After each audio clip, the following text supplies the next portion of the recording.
बदलते भारत की शान।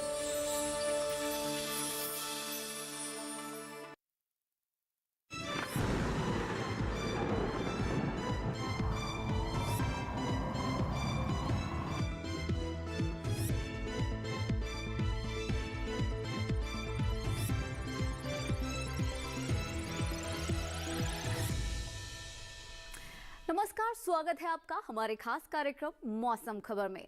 अपने इस कार्यक्रम में हम आपको देंगे मौसम से जुड़ी तमाम जानकारी, बताएंगे आपको आज और कल कैसा रहेगा मौसम का हाल। लेकिन उससे पहले नजर डालते हैं 5 बड़ी खबरों पर।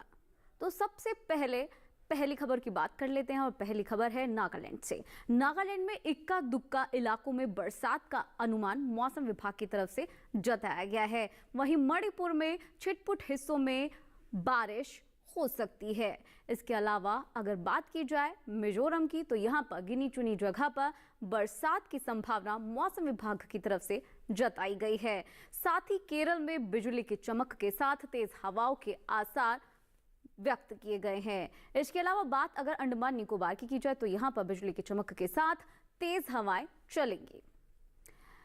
चलिए अब आगे बढ़ते हैं और मौसम अलर्ट के बारे में जान लेते हैं कि कहां पर किन हिस्सों में मौसम विभाग की तरफ से अलर्ट जारी किया गया है। तो आप हमारे पीछे ये नक्शा देख पा रहे हैं। इस नक्शे के जरिए हम आपको बताएंगे कि कहां कहां ये अलर्ट जारी किया गया है। आप देख पा रहे हैं कि केरल और अंडमान निकोबार में नजर बनाए रखने की जरूरत है, क्योंकि यहाँ पर बारिश हो सकती है। इसके अलावा जो बाकी के स्टेट हैं, बाकी की जगह है, यहाँ पर किसी तरीके की कोई चेतावनी नहीं दी गई है। तो सबसे ज्यादा इंपॉर्टेंट जगह है केरल, अंडमान और निकोबार, जहां पर नजर बनाए रखने की जरूरत है। आगे बढ़ेंगे और अब जान लेते हैं मौसम पूर्वानुमान। तो कहां पर आने वाले 24 घंटे में किस तरीके का मौसम का हाल है, वो हम आपको इस नक्शे के जरिए बता देते हैं। तो गिलगित, मुजफ्फरबाद, श्रीनगर, जम्मू कश्मीर, लेह लद्दाख, पंजाब, चंडीगढ़, हरियाणा, दिल्ली, यहाँ पर कहीं कहीं बारिश की संभावना मौसम विभाग की तरफ से जताई गई है। इसके साथ ही हिमाचल प्रदेश, उत्तराखंड, पश्चिमी उत्तर प्रदेश या फिर पूर्वी उत्तर प्रदेश की अगर बात की जाए, तो यहाँ पर अभी बरसात की कोई संभावना नहीं है। तो ये तो उत्तर के हमने आपको उत्तर के जो इलाके हैं उनके बारे में बताया। अगर हम पूर्वोत्तर की तरफ जब रुख करेंगे, तो ज्यादातर जगह पर बरसात का अभी कोई अनुमान नहीं जताया गया है। तो ये आने वाले 24 घंटे की बात हम कर रहे हैं, जैसे कि बिहार, झारखंड, गांगे, पश्चिम बंगाल, ओडिशा, मेघालय, असम, नागालैंड, मणिपुर, मिजोरम, इन तमाम जगह पर अभी बरसात की कोई संभावना नहीं है। लेकिन जब हम नीचे की तरफ जाते हैं, दक्षिण की तरफ, तो आप देखेंगे कि कर्नाटक, केरल, तमिलनाडु, पुडुचेरी, भीतरी दक्षिण कर्नाटक, रायलसीमा, तटीय आंध्र प्रदेश, इन तमाम जगह पर बारिश की संभावना। हालांकि जब केरल की हम बात करते हैं स्पेशली, तो अनेक स्थानों पर यहाँ पर बारिश की संभावना जताई गई है। हालांकि तेलंगाना में अभी बारिश की कोई संभावना नहीं है। जब हम ऊपर की तरफ बढ़ते हैं, सबसे पहले आप बात करते हैं पश्चिमी राजस्थान की, तो यहाँ पर कहीं कहीं बारिश की संभावना है। लेकिन जब इसके आसपास हम जाते हैं, मध्य भारत की बात करते हैं, पश्चिमी भारत की बात करते हैं, तो यहाँ पर अभी बरसात नहीं होने वाली। जैसे कि छत्तीसगढ़, विदर्भ, मराठवाड़ा, सौराष्ट्र या गुजरात, इन तमाम जगह पर अभी बारिश की कोई संभावना नहीं है। चलिए अब आपको बता देते हैं मौसम की चाल, यानी कि पिछले 24 घंटे में किस तरीके का मौसम रहा है, मौसम की क्या कुछ चाल रही है। तो ओडिशा की हम जब बात करते हैं, तो ओडिशा में तेज बारिश हुई है। इसके अलावा जब हम आगे बढ़ते हैं, तटीय आंध्र प्रदेश की बात करते हैं, तमिलनाडु, पुडुचेरी, अंडमान निकोबार, उसके साथ साथ केरल, कर्नाटक या लक्षद्वीप की जब हम बात करते हैं, तो इन तमाम जगह पर जोरदार बारिश हुई है पिछले 24 घंटे के अंदर। तो मौसम की चाल किस तरीके की रही है पिछले 24 घंटे में, वो हम आपको बता रहे हैं। जब मध्य का हम रुख करते हैं, मध्य भारत का, तो मध्य महाराष्ट्र, विदर्भ, पूर्वी मध्य प्रदेश, छत्तीसगढ़, पश्चिमी मध्य प्रदेश, इन तमाम जगह पर जोरदार बारिश हुई है। तो पिछले 24 घंटे में मध्य भारत की इन तमाम हिस्सों में तेज बारिश हुई है। ये हम आपको लगातार बताया हमने भी मौसम की चाल। और फिलहाल यहाँ रुकते हैं एक छोटे से ब्रेक के लिए।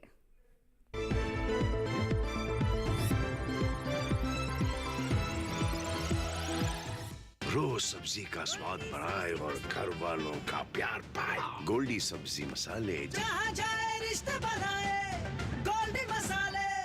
क्या आपको नींद में परेशानी होती है या आप बीच रात बार बार जगते हैं? टेलीमानस के 14416 पर कॉल करें और हमारे प्रशिक्षित परामर्शदाता आपकी सहायता करेंगे।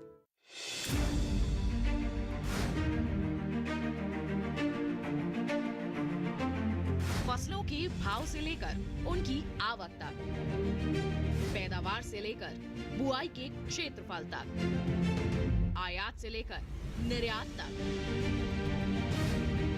घरेलू से लेकर वैश्विक बाजार तक मंडियों की सही और ताजा जानकारी पाएं। विशेषज्ञों की राय का लाभ उठाएं। देखिए मंडी खबर सोमवार से शनिवार शाम 5 बजे सिर्फ दूरदर्शन किसान पर।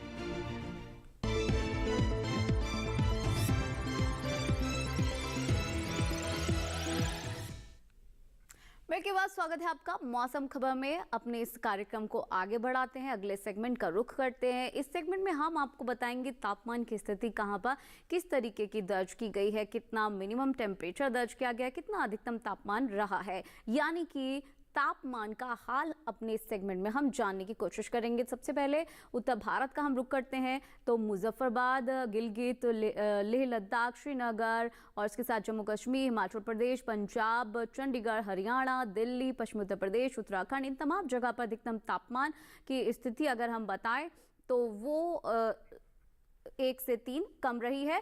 और जब हम आगे बढ़ेंगे हम बात करेंगे झारखंड और त्रिपुरा, मिजोरम, मणिपुर, मेघालय, असम, नागालैंड, अरुणाचल प्रदेश, तो यहाँ पर 1 से 3 ज़्यादा रही है। वहीं तेलंगाना, तमिलनाडु, केरल, तटीय कर्नाटक और पुडुचेरी की बात करें तो ये 1 से 3 अधिकतम तापमान सामान्य तापमान से ज़्यादा यहाँ पर दर्ज किया गया है। आगे बढ़ेंगे और बात करेंगे हम भीतरी उत्तर कर्नाटक, रायलसीमा, तटीय आंध्र प्रदेश, तो यहाँ पर जो अधिकतम तापमान है वो सामान्य तापमान से 3 से 5 डिग्री सेल्सियस ज़्यादा दर्ज किया गया है। लगातार हम आपको अधिकतम तापमान बता रहे हैं। अब आगे बढ़ते हैं और आपको बताते हैं कि मराठवाड़ा और इसके साथ कोकण और गोवा, छत्तीसगढ़ में अधिकतम तापमान 1 से 3 डिग्री सेल्सियस सामान्य तापमान से ज्यादा दर्ज किया गया है। आगे बढ़ेंगे और अब आपको बताते हैं कि सबसे ज्यादा अधिकतम तापमान रायलसीमा के कर्नूलू में दर्ज किया गया है 37.5 डिग्री सेल्सियस। चलिए अब आगे बढ़ते हैं, ओडिशा की बात करते हैं। यहाँ पर जो न्यूनतम तापमान है वो सामान्य तापमान से 1 से 3 डिग्री सेल्सियस ज्यादा दर्ज किया गया है। तो अब हम आपको न्यूनतम तापमान की स्थिति बता रहे हैं कि कहाँ पर किस तरीके की दर्ज की गई है। आगे बढ़ेंगे, मध्य महाराष्ट्र की बात कर लेते हैं। यहाँ पर न्यूनतम तापमान 3 से 5 डिग्री सेल्सियस सामान्य तापमान से ज्यादा दर्ज किया गया है। वहीं अगर बात की जाए पूर्वी मध्य प्रदेश की, पश्चिमी मध्य प्रदेश की, गुजरात, पूर्वी राजस्थान, पश्चिमी राजस्थान की, तो यहाँ पर जो न्यूनतम तापमान है सामान्य तापमान से 1 से 3 डिग्री सेल्सियस ज्यादा दर्ज किया गया है। इसके बाद आगे बढ़ेंगे और अन्य स्टेट्स के बारे में जानेंगे कि कहाँ पर कितना तापमान रहा है। लेकिन सबसे पहले अब आपको बताते हैं कि न्यूनतम तापमान सबसे कम कहाँ दर्ज किया गया है। तो ये पंजाब के फिरोजपुर में दर्ज किया गया है 14.1 डिग्री सेल्सियस। तो ये तमाम जगह का तापमान हमने अभी आपको बताया, लेकिन भारत के अन्य हिस्सों में तापमान की क्या कुछ स्थिति रही है वो भी आपको एक बार दिखा देते हैं।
तो अभी आपने जाना देश के अलग अलग हिस्सों में तापमान की क्या कुछ स्थिति रही, क्या कुछ हाल रहा।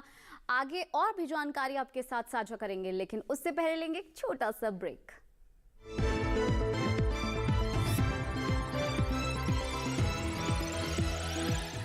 रोज सब्जी का स्वाद बढ़ाए और घर वालों का प्यार पाए। गोल्डी सब्जी मसाले, जहाँ जाए रिश्ते बनाए गोल्डी मसाले।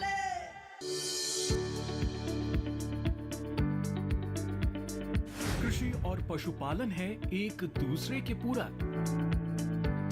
घर आंगन से लेकर व्यावसायिक फार्म तक, मुर्गी पालन से लेकर रेगिस्तान के जहाज तक। बीमारियों से अब पशुपालक ना हो परेशान। विशेषज्ञ करेंगे आपकी समस्या का समाधान। जुड़िए हमसे, पूछिए अपने सवाल। ईमेल के जरिए भी आप हमारे साथ जुड़ सकते हैं। हमारी ईमेल आईडी है ddkisanapc@gmail.com। हमारे टोल फ्री नंबर हैं 1800-113060 और 1800-113061। देखिए अपना पशु चिकित्सक हर रविवार शाम 6:30 बजे दूरदर्शन किसान चैनल पर।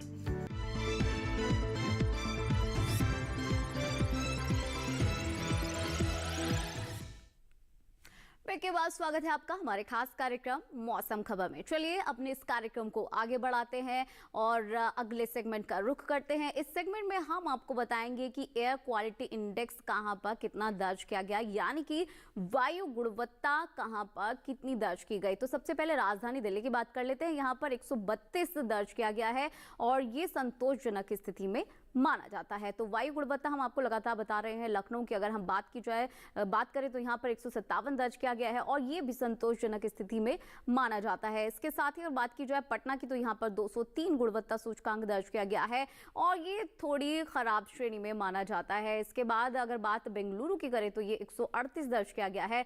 ये गुणवत्ता सूचकांक अगर देखा जाए तो संतोषजनक कैटेगरी में माना जाता है। इसके बाद पुणे का रुख कर लेते हैं। पुणे में 112 गुणवत्ता सूचकांक दर्ज किया गया और ये भी सैटिस्फैक्टरी कैटेगरी में माना जाता है। हैदराबाद का रुख कर लेते हैं। यहाँ पर 207 गुणवत्ता सूचकांक दर्ज किया गया है और ये थोड़ा खराब श्रेणी में माना जाता है। इसके बाद आगे बढ़ते हैं, रुख करते हैं कोलकाता का। यहाँ पर 398 दर्ज किया गया गुणवत्ता सूचकांक और ये खराब श्रेणी में माना जाता है। इसके बाद मुंबई का रुख कर लेते हैं। यहाँ पर 299 गुणवत्ता सूचकांक दर्ज किया गया है और ये थोड़ा खराब श्रेणी में माना जाता है क्योंकि ये 300 के अंदर है। अहमदाबाद का रुख करते हैं। यहाँ पर 102 गुणवत्ता सूचकांक दर्ज किया गया है जो कि 100 को पार कर चुका है, यानी कि ये संतोषजनक स्थिति में माना जा सकता है। चलिए अब आगे बढ़ते हैं और पर्यटन पूर्वानुमान आपको बता देते हैं कि अगर आप कहीं पर घूमने जाना चाह रहे हैं तो वहाँ की स्थिति इन 4 दिनों में कैसी रहेगी। तो जम्मू कश्मीर के गुलमर्ग अगर आप जाना चाह रहे हैं तो शनिवार को सनी डे रहेगा, रविवार और सोमवार थोड़ा सूरज खिलेगा, मंगलवार को फिर एक बार सनी डे रहने वाला है। अगर अधिकतम तापमान की बात करें तो ये 8 और 9 के बीच रहने वाला है और जो न्यूनतम तापमान है उसमें गिरावट जो है वो दर्ज की गई है, यानी कि -1 पहले दिन रहेगा तो बाकी के 3 दिन जो 2 डिग्री सेल्सियस ये कम हो जाएगा। वहीं अगर बात करें उत्तराखंड के मसूरी की तो यहाँ पर मैक्सिमम टेम्परेचर चारों दिन एक समान रहेगा 19 डिग्री सेल्सियस और न्यूनतम तापमान भी चारों दिन एक समान रहेगा, यानी कि जो न्यूनतम तापमान है उसमें जो अंतर है वो 9 डिग्री सेल्सियस का रहने वाला है।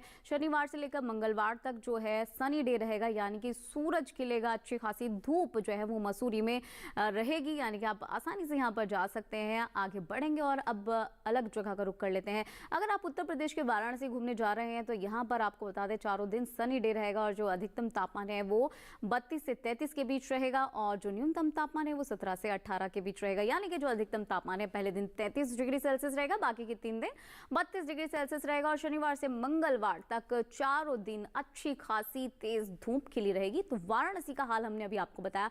आगे बढ़ते हैं, बिहार का रुख कर लेते हैं। बिहार के गया अगर आप जाना चाह रहे हैं तो चारों दिन मौसम ठीक रहेगा और घटा भी छाई रहेगी। जो अधिकतम तापमान है वो 30 डिग्री सेल्सियस रहेगा, जो न्यूनतम तापमान है वो 19 डिग्री सेल्सियस रहेगा और 20 के बीच में रहेगा, यानी कि आप देख पा रहे हैं जैसे कि चारों दिन जो है घटा तो रहेगी लेकिन फॉग जो है वो भी आपको नजर आएगी। शनिवार से लेकर मंगलवार तक फॉग वाला मौसम रहेगा। वहीं अगर आप सिलचर जाना चाह रहे हैं, असम के सिलचर अगर आप घूमना चाहते हैं तो चारों दिन घटा भी रहेगी और सूरज भी खिलेगा, धूप भी रहेगी। जो मैक्सिमम टेम्परेचर है वो 32 से 33 के बीच रहेगा, जो मिनिमम टेम्परेचर है वो 22 से 23 डिग्री सेल्सियस के बीच रहेगा, यानी कि शुरू के 3 दिन मिनिमम टेम्परेचर 23 तो चौथे दिन ये 1 डिग्री सेल्सियस कम होकर 22 डिग्री सेल्सियस हो जाएगा। तो सिलचर का मौसम अभी हमने आपको बताया। आगे बढ़ेंगे, सिक्किम का रुख कर लेते हैं। सिक्किम में भी कुछ इसी तरीके का मौसम दिखने को मिल रहा है। गंगटोक अगर आप यहाँ जा रहे हैं तो जो मैक्सिमम टेम्परेचर है 21 और 22 के बीच रहेगा। मिनिमम टेम्परेचर ये 12 डिग्री सेल्सियस चारों दिन एक समान रहेगा। धूप खिली रहेगी लेकिन घटा भी छाई रहेगी। तो गंगटोक में शनिवार से लेकर मंगलवार तक मिला जुला मौसम जो है वो रहेगा। और मैक्सिमम टेम्परेचर और मिनिमम टेम्परेचर हमने आपको बताया। आप तेलंगाना का रुख कर लेते हैं। अगर आप यहाँ घूमने जाना चाह रहे हैं तो यहाँ के निजामाबाद अगर आप जा रहे हैं तो चारों दिन मौसम यहाँ पर भी ऐसा ही रहेगा। थोड़ी सी धूप रहेगी और थोड़ी सी घटा रहेगी। मैक्सिमम टेम्परेचर 33 से 34 के बीच रहेगा। मिनिमम टेम्परेचर 20 से 21 के बीच रहेगा। तो निजामाबाद में शनिवार से मंगलवार तक का हमने आपको ये पूर्व अनुमान बताया, पर्यटन पूर्व अनुमान बताया। आगे बढ़ लेते हैं और रुख कर लेते हैं तमिलनाडु के ऊटी का। तो ऊटी में भी यही स्थिति है। हालांकि जब मैक्सिमम टेम्परेचर की हम बात करते हैं तो ये 19 से 20 डिग्री सेल्सियस रहता है और मिनिमम टेम्परेचर की बात करते हैं तो ये 9 से 10 डिग्री सेल्सियस रहता है। यानी कि थोड़ी धूप रहेगी तो थोड़ी घटा छाई रहेगी। तो ऊटी का चारों दिन का पर्यटन पूर्व अनुमान आपने जाना।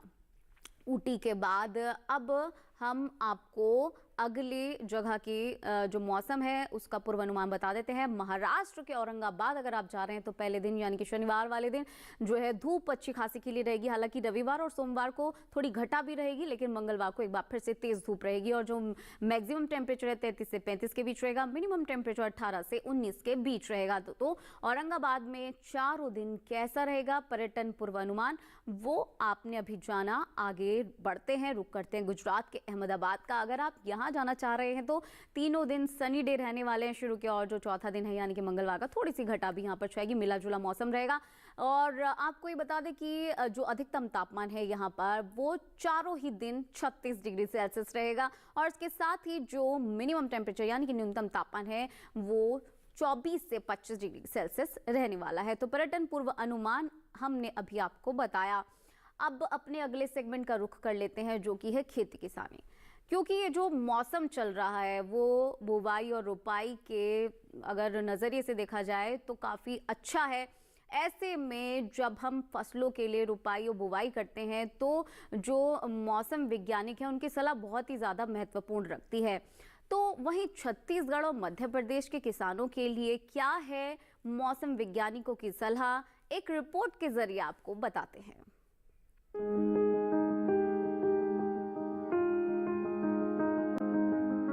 मध्य प्रदेश में मक्का की कटाई करें, साथ ही मक्के के खेत से जल निकासी का प्रबंध कर लें। किसान सोयाबीन की कटाई कर सकते हैं। सोयाबीन के खेत से पानी की निकासी की उचित व्यवस्था करते रहें। यहीं धान के खेत से खरपतवार निकालें। अभी टमाटर और बैंगन के खेत से जल निकासी का प्रबंध कर सकते हैं। टमाटर और बैंगन के खेत की देखभाल करते रहें। बैंगन के खेत में जरूरी उर्वरक का प्रयोग करें। इसके अलावा किसान लाल मिर्च के खेत से पानी की निकासी की उचित व्यवस्था करें। साथ ही लाल मिर्च के खेत में जरूरी उर्वरक डालें। मध्य प्रदेश में भिंडी और पालक के खेत में जरूरी उर्वरक का इस्तेमाल कर सकते हैं। छत्तीसगढ़ में धान के खेत में जरूरी उर्वरक का प्रयोग कर लें। धान के खेत से जल निकासी का प्रबंध कर सकते हैं। धान के खेत से घास फूस निकाल लें। किसान धान के खेत में पर्याप्त नमी बनाए रखें। यहाँ उड़द और मूंग की कटाई करें। इसके साथ ही उड़द और मूंग के खेत से पानी की निकासी की व्यवस्था कर लें। लाल मिर्च के खेत से खरपतवार निकाल सकते हैं। छत्तीसगढ़ में शिमला मिर्च और बैंगन भी बोएं। अभी फूल गोभी की बुआई कर लें। किसान पत्ता गोभी की बुआई भी करते रहें। किसान मटर की बुआई भी कर लें। मटर में जरूरी उर्वरक का भी इस्तेमाल करें। जैसे कि आपने जाना कि जो समय चल रहा है फसलों के अकॉर्डिंग काफ़ी अनुकूल समय चल रहा है। ऐसे में भारतीय मौसम विभाग के वैज्ञानिक आशा लटवाल की क्या सलाह है किसानों के लिए वो भी जान लेते हैं। केरल में अगले 5 दिनों के दौरान अनेक या अधिकतर स्थानों पर बारिश के साथ तेज हवाएं चलने की संभावना है। साथ ही दिनांक 23 और 24 अक्टूबर को 1 या 2 स्थानों पर भारी बारिश की चेतावनी भी दी गई है। इसी के चलते केला, टमाटर आदि कमजोर तने वाली फसलों को सहारा प्रदान करें। साथ ही चावल, अदरक, सब्जियों और केले के खेतों से अतिरिक्त जल निकासी की उचित व्यवस्था करें। जम्मू कश्मीर में आलू की कटाई करें। सरसों, मटर, चना और मसूर की बुआई तथा नोलखोल, पत्ता गोभी, फूल गोभी की रोपाई करने की भी सलाह दी जाती है। हिमाचल प्रदेश में आलू की कटाई एवं प्याज की नर्सरी बुआई करें। उत्तराखंड में पके हुए चावल की कटाई करें तथा साथ ही गेहूं और सरसों की बुआई करें। उत्तराखंड के उप आर्द्र उपोष्ण कटिबंधीय क्षेत्र में वसंतकालीन गन्ने में हल्की सिंचाई करें। साथ ही तुरैया एवं पीली सरसों में विरलीकरण का कार्य करें। पंजाब में मौसम साफ रहने की स्थिति पर पके धान, सोयाबीन, मक्का और मूंग की कटाई का कार्य जारी रखें। सरसों, सलजम, मूली और गाजर की बुआई करें। साथ ही गन्ना, आलू और लहसुन की रोपाई करने की भी सलाह दी जाती है। हरियाणा में मौसम साफ रहने के अनुसार चावल की कटाई एवं पूरी तरह से खुली हुई देसी कपास की बॉल्स का चयन करें। साथ ही सरसों, गाजर, मूली, पालक तथा चौलाई की बुआई एवं आलू की रोपाई का कार्य भी कर सकते हैं। उत्तर प्रदेश के दक्षिण पश्चिम अर्ध शुष्क क्षेत्र में परिपक्व धान, मूंगफली, उड़द और मूंग की कटाई करें। साथ ही सरसों और चने की फसल की बुआई कर सकते हैं। बुंदेलखंड क्षेत्र की अगर बात करें तो यहाँ पर रबी चना, मटर, मसूर, सरसों आदि की बुआई उपयुक्त नमी की स्थिति में करने की सलाह दी जाती है। और वहीं शुष्क मौसम को देखते हुए पश्चिमी मैदानी एवं तराई क्षेत्र में धान, मूंगफली तथा मक्के की फसल में पर्याप्त नमी बनाए रखने के लिए सिंचाई का प्रबंध करें। तो मौसम वैज्ञानिक के साथ साथ जो कृषि के बारे में सबसे ज़्यादा जानते हैं, उन वैज्ञानिक की क्या सलाह है इस समय फसलों को लेकर, ये अभी आपने जाना। अब अपने अगले सेगमेंट का रुख कर लेते हैं, जो कि है आज की फसल। और आज की फसल है ब्रोकली, जिसे आप हरी गोभी के रूप में जानते हैं। और ये सबसे ज़्यादा उपयोग की जाने वाली, क्योंकि इसके अंदर विटामिन सबसे ज़्यादा होते हैं। ऐसे में ब्रोकली को लेकर किन चीज़ों का खास ख्याल रखना चाहिए, कैसे इससे अच्छा मुनाफा पाया जा सकता है, ये सब जानने के लिए एक रिपोर्ट आपको दिखा देते हैं।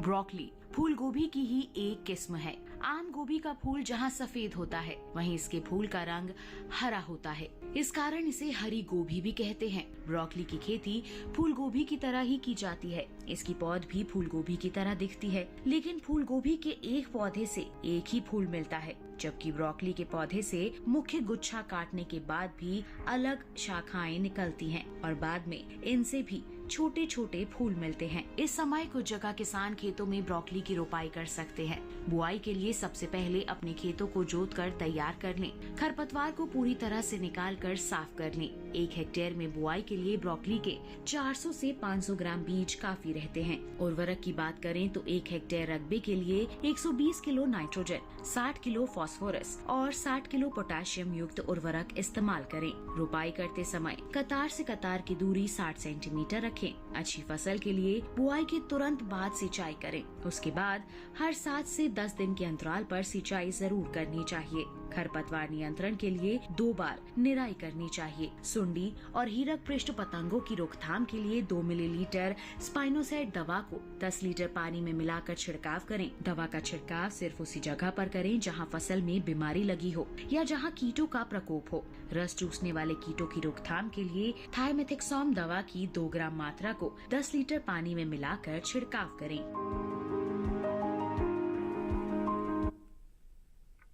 तो ब्रोकली की फसल के लिए क्या कुछ करना चाहिए वो अभी आपने जाना। और इस कार्यक्रम में बहुत सारी जो जानकारियां दी गई हैं, एक बार फिर से अगर आप उन जानकारियों को लेना चाहते हैं तो आपके टेलीविजन स्क्रीन पर दिखाए जा रहे डीडी किसान चैनल के इस QR कोड को आप स्कैन करके डीडी किसान के YouTube चैनल पर जाकर इस कार्यक्रम को एक बार फिर से देख सकते हैं और ये तमाम जानकारी एक बार फिर से ले सकते हैं। तो चलिए आज के इस कार्यक्रम में इतना ही। हमें दीजिए इजाजत। नमस्कार।